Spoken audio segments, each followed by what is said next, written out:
Hi, today we have new information from the team about ship combat, boarding power and sub-DAOs, how to get ready for the new marketplace, and the prices of the ships are gonna get recalculated in Atlas. I'm Keplernet and this is NebularTV Express News.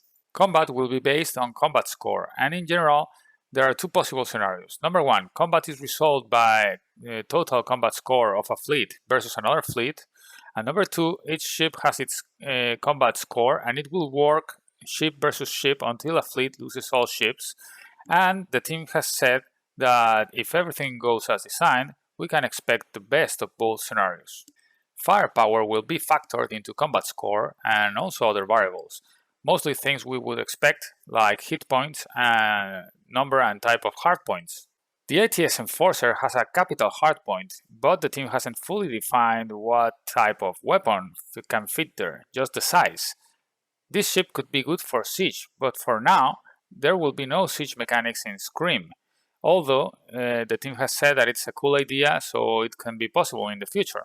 In Scream, at least in V0, it's not likely that we can fire the capital weapon in battle. It will be more like the capital hardpoint will be factored into the combat score of a ship. Also, in Scream V0, stealth will not be present, but it will most likely give a buff to the ship.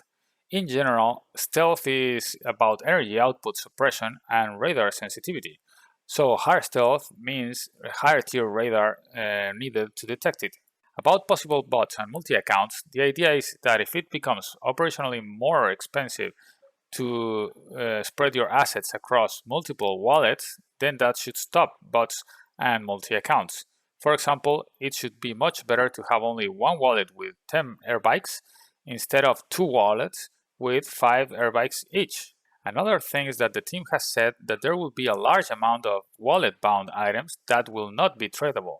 Also, they're considering more ideas about humans having advantages, but those ideas still need to be tested out before talking about them. Also, StarAtlas is taking economic balance and resource emission rates very seriously. So, for example, we shouldn't expect to see 1,000 bots mining the same planet in the safe zone. It would run out of resources and it would not be profitable in the end. And another factor is the barrier to enter the game. Those bots would need to buy assets to be able to play the game. Also, those bots could lose cargo and resources in combat in the medium risk zone, so real people, real humans, could be hunting those bots, and that would make them very unprofitable in the end. About crew, there will be engineers who are more general and ensure nominal functions of components, and there will be also repair engineers who are more specific and specialized.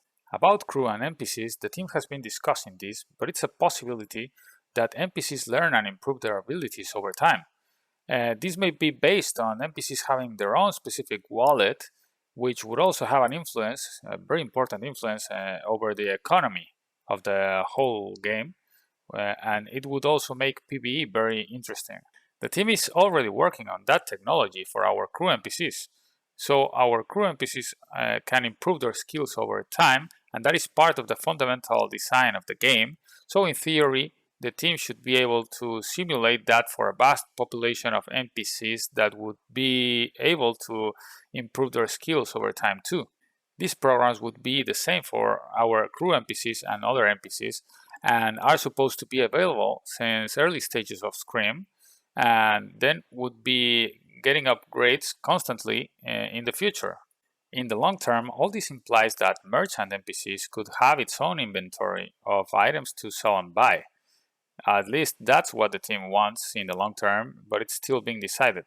About sub-DAOs, we are still a long way off from them, so this can change. But the idea is that a user can use his voting power across all of the DAOs. For faction, it may be easy since one wallet is only in one faction, but one wallet may be involved in several regional DAOs, and then this wallet would need to divide its voting power across any of the regions where the user would want to participate. So the key point is that our universal DAO voting power can be applied across multiple classes of DAOs. About multi-faction access badges or passports, the current idea is that they are used for commerce or economic activities, not for voting. And now two very important news. First, we need to get ready for the new marketplace. So we need to remove all offers that we have in the current marketplace, buying or selling orders. Then we have to go to step.finance and claim all of that. And then we would need to set new orders for all those things in the new marketplace when it's launched. And the second one is that the prices of ships that are still available from the original supply will be recalculated in Atlas so that they match the original price in USDC. So it's expected that the discounts in those ships will disappear very soon when the new marketplace is launched. If you have any questions or comments, leave a message below and subscribe to the channel for more info and news about StarAtlas.